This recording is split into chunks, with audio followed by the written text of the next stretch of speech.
The Republican Party has a clear fundamental advantage on the 2024 U.S. Senate map. Out of the 34 Senate seats up for grabs this year, 23 are currently held by Democrats, while just 11 belong to Republicans. The Democratic Party is also tasked with defending 8 out of the 10 most competitive states, 5 of which were decided by less than 3 percentage points in the 2020 election, and 2 more were won by Donald Trump in both 2016 and 2020. Ask any election analyst and they will tell you the exact same thing. Republicans are heavily favored to win back the Senate this November, no matter whether they lose the presidential race or even lose control of the House. As of the latest odds on Polymarket, a political betting site, Republicans have a 76% chance of holding Senate control after the 2024 election. In today's video, I am going to provide you with my updated prediction for every U.S. Senate race, with the latest ratings for each of the 33 Class 1 seats up for election this November, plus a special election in Nebraska. As always, these ratings are primarily data-driven, based on previous results, current polling, prediction markets, shifts, trends, industry ratings, and demographic changes, as well as my own personal opinion. This all-inclusive strategy has proved effective in not only the 2020 presidential election, where I correctly predicted the outcome in 49 out of 50 U.S. states, but more recently in the 2022 midterms, where I accurately predicted the outcome in 33 out of 34 Senate contests, with the exception once again being Georgia.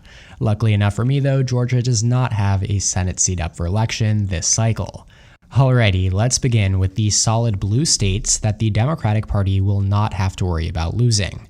Generally speaking, safe states are those I expect either party will carry by more than 12 percentage points, and I am at least 99% confident that the candidate representing that party on the ballot will win. They all have a high degree of partisan lean in one direction, having voted for Biden or Trump by a very wide margin in the 2020 election, and there are no special or unique circumstances at this moment that would make me think that the party's Senate candidate will run far enough behind Biden or Trump to make the Senate race remotely competitive. Keep in mind that since the 2024 Senate elections will occur simultaneously as the presidential election, it is highly likely that split-ticket voting will further decline from the already record lows that we have observed in recent elections. What I mean by that is that fewer and fewer voters are backing members of different parties for different offices, and because of this, a historically low number of Senate candidates are elected in states won by the opposing party's presidential candidate. There are currently just 3 Democrats in the Senate right now representing states that Trump won in the 2020 race, a 10-member drop since 2008, and there are just 2 Republicans representing Biden states, one of those being Susan Collins of Maine, which is actually the only state to vote for presidential and Senate candidates of opposite parties in the same general election since 2012. In the 2012 election alone, that number was 6. Now, this pattern is mostly driven by the political polarization that we are seeing driving Democrats and Republicans further and further apart, leading to partisanship becoming the ultimate factor in determining how someone will vote. And as will be revealed in the ratings to come, this trend makes Democratic prospects of maintaining their already narrow 51 to 49 seat majority incredibly slim.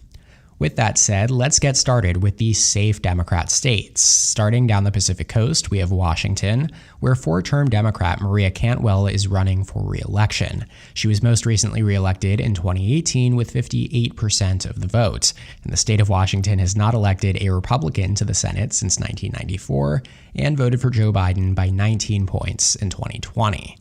Down in California, long-term incumbent Democrat Dianne Feinstein passed away last October, and LaFonza Butler was appointed to replace her. Butler opted against running for a full term to the Senate, as several notable Democratic U.S. representatives had already entered the race to succeed Feinstein.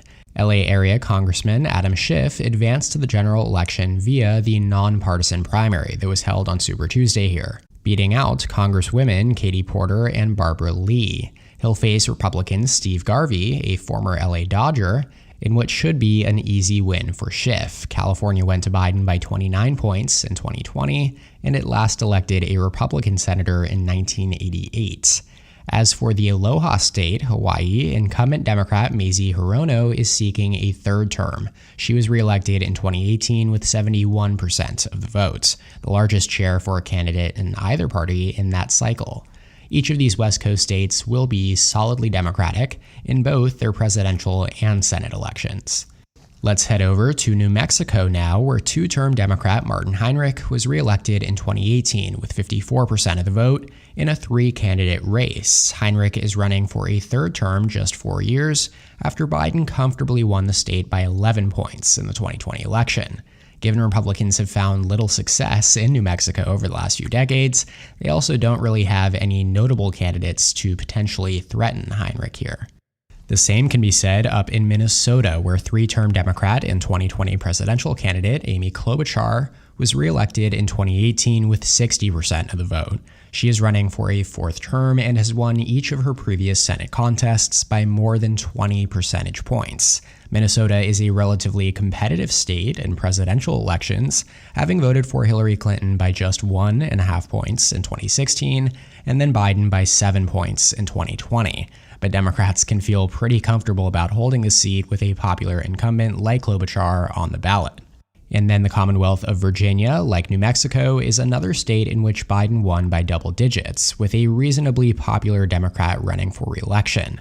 Two-term incumbent Senator Tim Kaine, who was Hillary Clinton's running mate in 2016, was reelected in 2018 with 57% of the votes. There was a lot of talk about Republican Governor Glenn Youngkin potentially entering the Senate race, as he will be term limited in 2025. But those talks did come to a halt after Republicans lost control of both chambers of the Virginia state legislature last November. And so, with that in mind, outside of Youngkin's surprise victory in 2021, Virginia has not voted for a Republican in a major statewide election since 2009, and it trended 5 points more Democratic at the presidential level than the rest of the country between 2016 and 2020.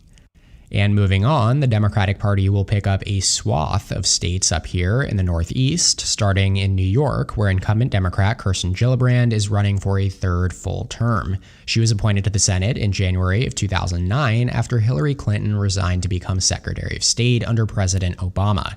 And Gillibrand was most recently reelected in 2018 with 67% of the vote.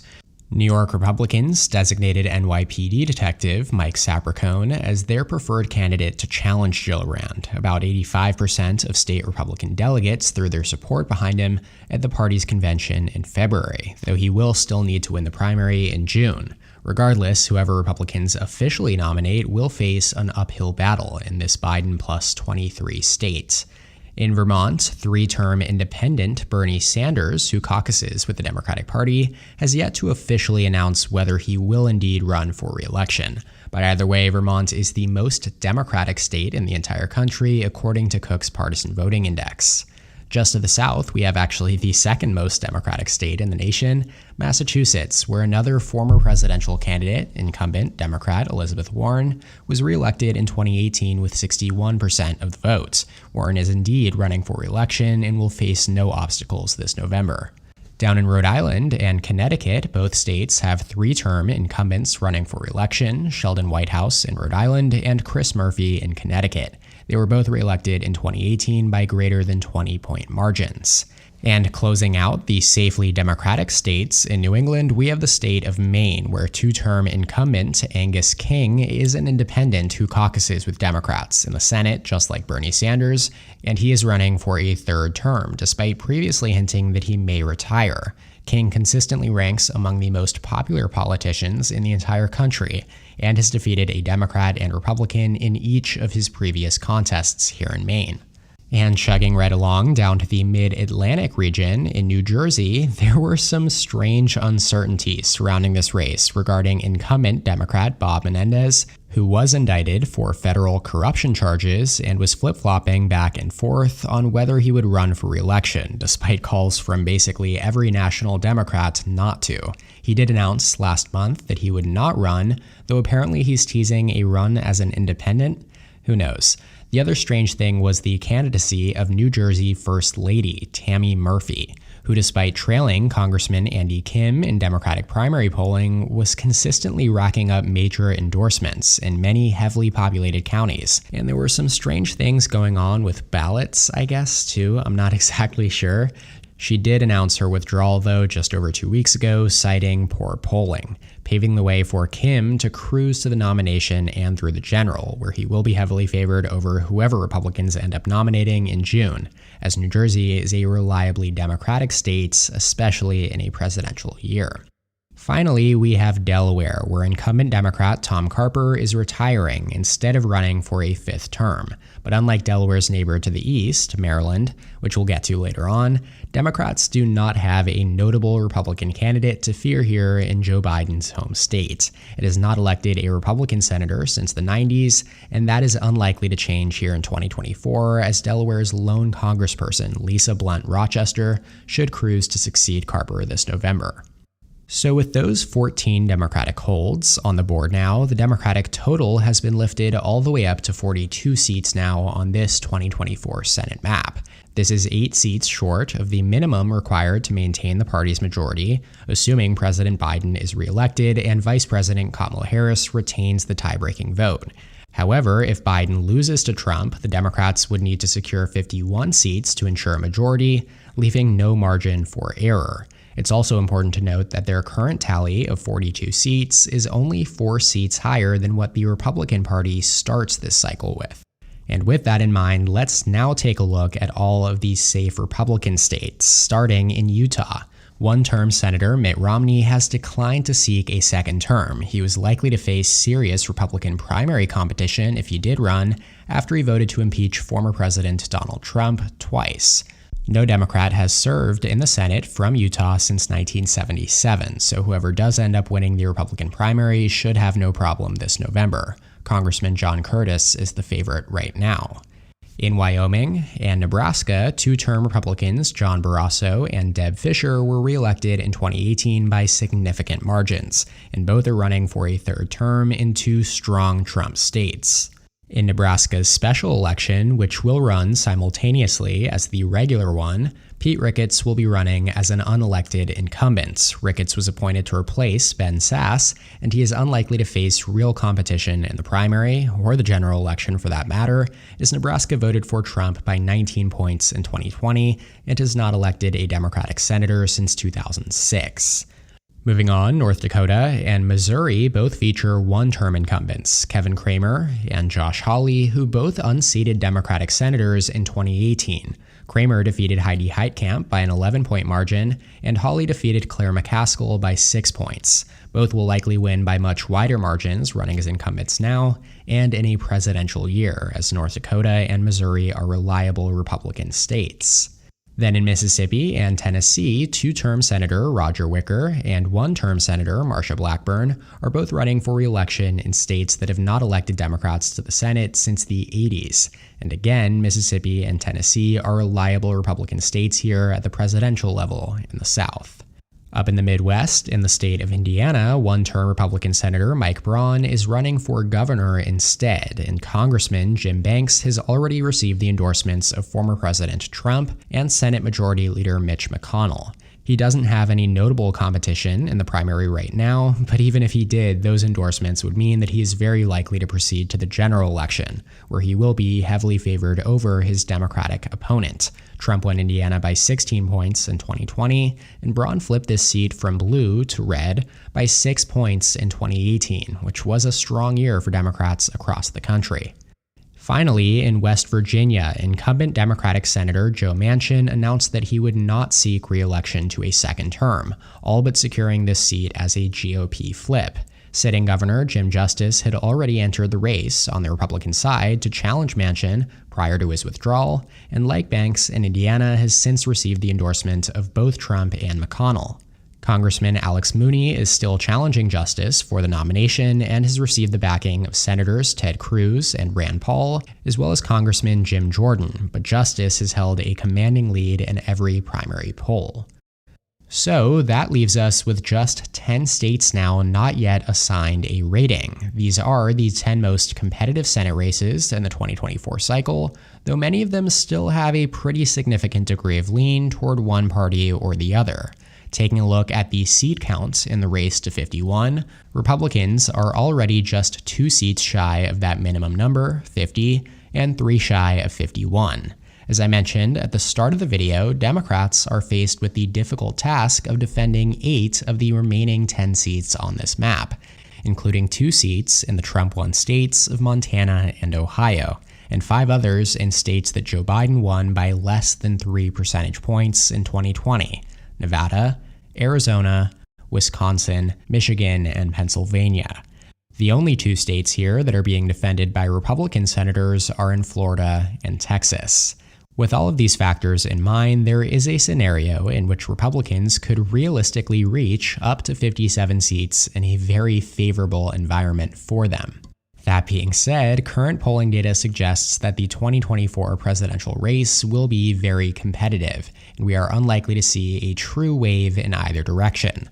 Trump is currently favored over Joe Biden in national popular vote trackers by about a point, depending on which polling average you're looking at.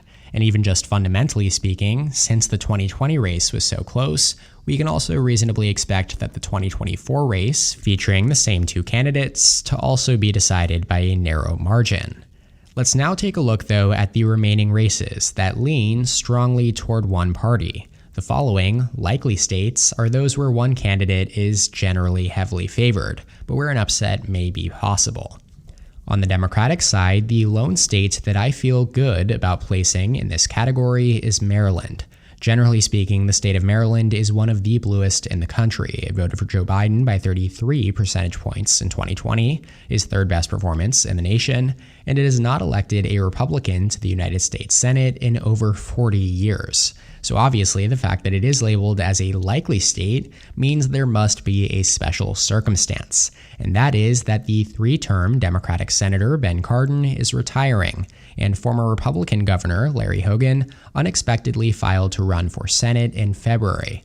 This is significant because not only did Hogan win 2 gubernatorial elections as a Republican, but Hogan left office in 2023 as one of the most popular governors in the country, with a near 80% approval rating.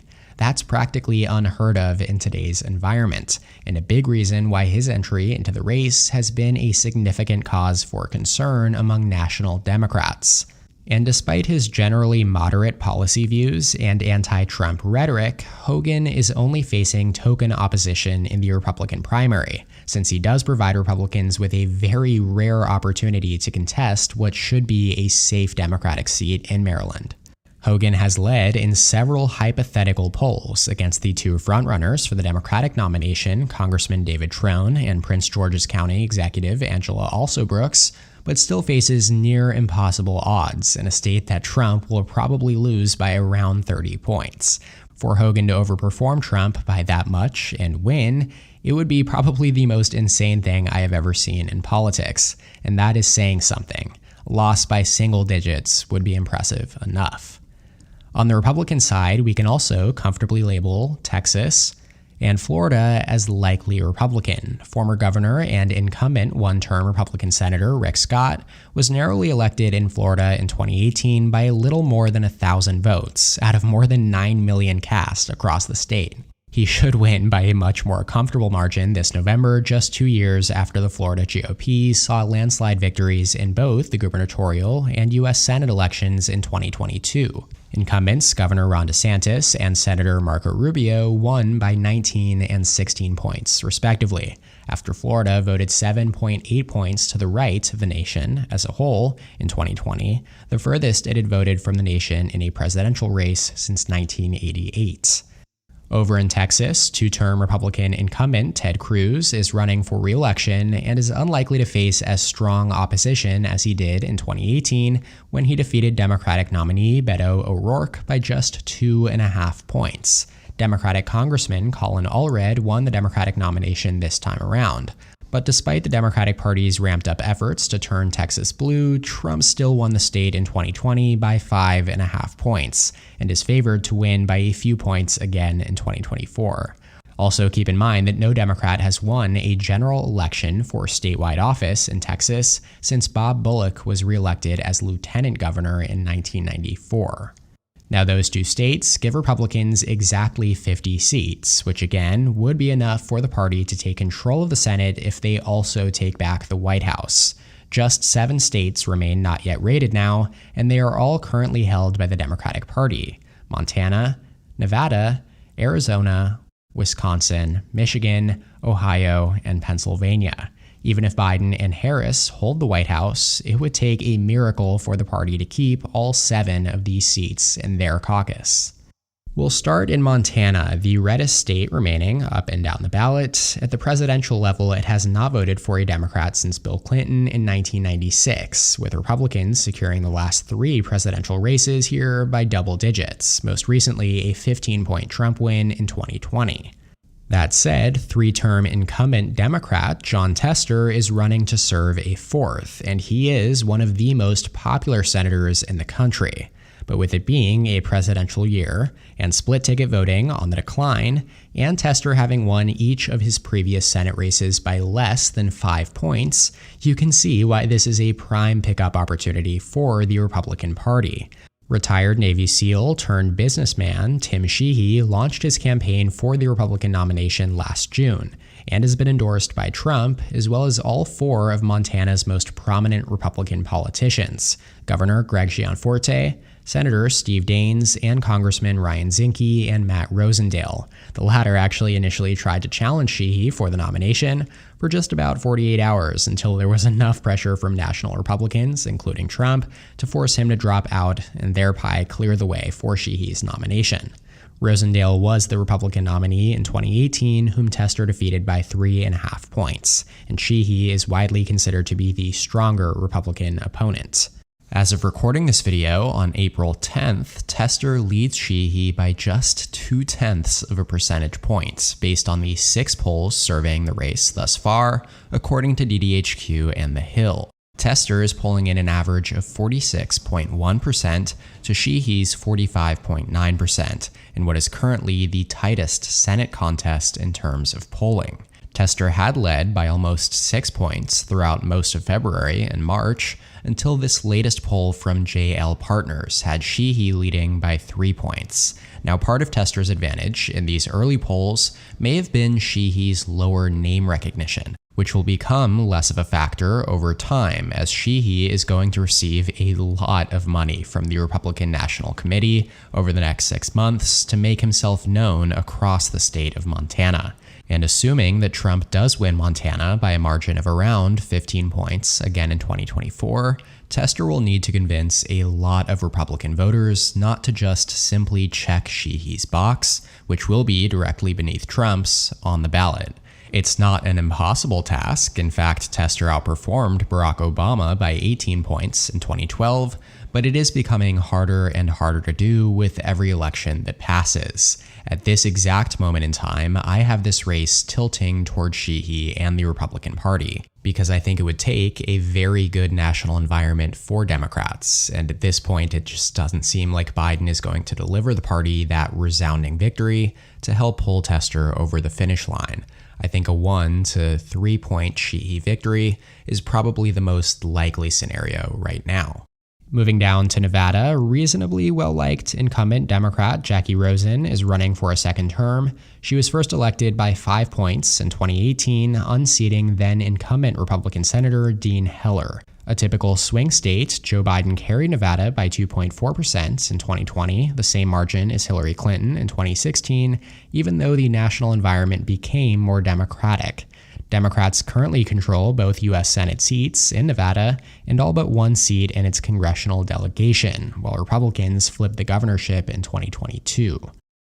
Now, given these factors, this 2024 Senate race is considered to be highly competitive, though most forecasters give Rosen a slight advantage, as the incumbent, based on fundamental factors, as well as the narrow lead she has held in every survey taken thus far over Republican primary favorite Sam Brown, a U.S. Army veteran. Brown has held a consistent polling and fundraising advantage over state assemblyman and unsuccessful Secretary of State nominee Jim Marchant in the Republican primary, which will be held in early June. Either way, though, I have this race tilting toward the incumbent Democrat Jackie Rosen, who I do expect to outrun Biden by a point or two, giving her enough cushion in a toss-up presidential state. Down in Arizona now, this was shaping up to become one of the most interesting U.S. Senate races in recent memory. That was until incumbent Senator Kyrsten Sinema announced in March that she would not seek a second term. Sinema was elected in 2018 as a Democrat and then left the Democratic Party in 2022 to become an independent, though she still caucuses with Democrats in the Senate.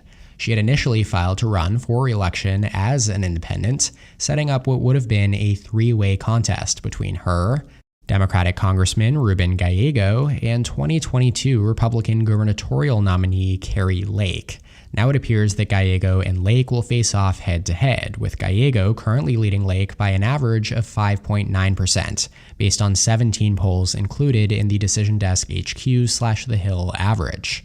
Though as you can see here, with Gallego at 38.3% and Lake at 32.4%, there are clearly a lot of undecideds and or former Sinema supporters who have yet to back either the Democrat or Republican. Now, historically speaking, the GOP had reigned supreme, at least at the presidential level in the Grand Canyon state, for generations, beginning with Dwight D. Eisenhower in 1952 and ending with Trump in 2016. Republican presidential candidates had carried Arizona in 16 out of 17 presidential elections. However, their dominance began to be challenged at the start of the 21st century, and over the last 24 years, Arizona has rapidly trended towards the political center in American politics, driven by the Republican Party's eroding support among college-educated white voters, rising turnout from Latinos and Native Americans, and the explosive population, growth, and diversification of Phoenix, the fastest-growing metro area in the entire country. Donald Trump won Arizona by 3.5% in 2016, but Joe Biden carried it by 0.3% in 2020, and Democrats have managed to win the last 3 Senate races held in Arizona by at least 2 points each. That trend, along with Gallego's significant polling advantage right now, is enough for me to place Arizona in the Tilt D category, joining Nevada. On the Republican side, Kari Lake is a strong ally of former President Trump and is well-liked among the MAGA wing of the GOP, which will help her easily secure the Republican nomination in late July. But that is a strength that, at least in her unsuccessful bid for governor in 2022, did not carry over to independents in the general election, where she lost them by 7 points. Shifting all the way over to the Great Lakes region, where there are 4 highly contested U.S. Senate races we're going to be wanting to keep an eye on until all of the votes are counted this November. In Wisconsin, 2-term incumbent Democrat Tammy Baldwin is seeking a 3rd term. She was comfortably reelected in 2018 by an 11-point margin, and this Class 1 Senate seat has been held by Democrats since 1952. Though Wisconsin is a notoriously competitive state in presidential elections. In fact, 4 of the last 6 presidential contests here in the Badger State were decided by less than 8 points, with the 2 exceptions coming in 2008 and 2012. And unfortunately for Democrats, Barack Obama will not be at the top of the ticket this November. Republicans do currently control both chambers of the Wisconsin legislature and hold a supermajority in Wisconsin's U.S. House delegation. However, Democrats have seen success in recent statewide races, including in 2022, where incumbent Governor Tony Evers overperformed expectations and won re-election to a 2nd term, despite polls showing his Republican challenger as the slight favorite. Here in 2024, Republican strategists had long been sounding the alarm for some time here as they were unable to field a notable big-name candidate, until Eric Hovde, a hedge fund manager and 2012 U.S. Senate candidate, entered the race in February and just received the endorsement of Donald Trump. 2 recent polls have been surveyed assessing the head-to-head contest between Baldwin and Hovde, both from Emerson College, with Baldwin holding 3- and 7-point leads. Every major forecaster rates this contest as leaning towards Democrats, and I am inclined to agree. Once again, though, as is the case with pretty much every one of these races, how Biden manages to perform at the top of the ticket will go a long way in determining whether Baldwin is indeed reelected. Then in Michigan, four-term incumbent Democrat Debbie Stabenow is retiring, leaving Democrats vulnerable in this key presidential battleground where Biden has polled poorly relative to expectations so far this cycle. This will be the first open race for this seat since 1994, which was the only time since 1972 that Republicans won a Michigan U.S. Senate race. Joe Biden carried its 15 electoral votes by 2.8 percentage points in the 2020 presidential election, and Democrats currently control both U.S. Senate seats, 7 of 13 of the U.S. House seats in Michigan, the minimum majority in the state Senate, and all statewide offices. Congresswoman Elissa Slotkin is the heavy favorite to secure the Democratic nomination, and she is a historical overperformer in her own House races. On the other side, the Republican field was for a time much more open, with more than 13 different candidates competing in the primary. But earlier this month, Trump endorsed former Congressman Mike Rogers, handing him a significant advantage over the field. 7 polls have been conducted so far assessing the head-to-head contest between Slotkin and Rogers, and Slotkin has led in each of them, although each of the last 4 polls, dating back to November of last year, found her leading by 2 points or less. Slotkin has started out, though, with a massive fundraising advantage, and Democrats' recent success in statewide races in Michigan, including a double-digit gubernatorial victory just 2 years ago, leads me to label this race also as leaning Democrat. Down in Ohio, just like in Montana, this is a prime pickup opportunity for the Republican Party. For over a century in American politics, Ohio reigned supreme as the ultimate bellwether state. The party that won Ohio won the White House in all but 3 election cycles since 1896. But the state has shifted hard to the right since the Obama years, voting for Donald Trump by 8 points in 2016 and 2020, even as Democrats won the national popular vote in both elections. Republicans also control the other U.S. Senate seat, all statewide offices in Ohio, and a majority in its U.S. House delegation. Perhaps the most dismal data point, though, of all for Democrats is the failed Senate candidacy of Congressman Tim Ryan in 2022. Widely considered to be the ideal candidate for Democrats to claim victory in that year's open Senate contest, after incumbent Republican Rob Portman's retirement, the broadly well-liked moderate Tim Ryan still lost by 6 percentage points to Trump-backed writer and venture capitalist J.D. Vance. Here in 2024, incumbent 3-term Democrat Sherrod Brown is running for re-election, after he was re-elected in 2018 by 7 points. Brown, like Tester in Montana, has thrived on his ability to win cross-party support, but the central question is whether Republican-leaning voters, who like Brown personally, will once again cast a vote in his favor, or will they vote for their preferred national party with Trump headlining the top of the ticket. In the Republican primary, car dealership owner Bernie Moreno claimed victory last month in a closely contested Republican primary race, thanks in large part to former President Trump's endorsement, as Moreno beat out State Senator Matt Dolan and Secretary of State Frank LaRose.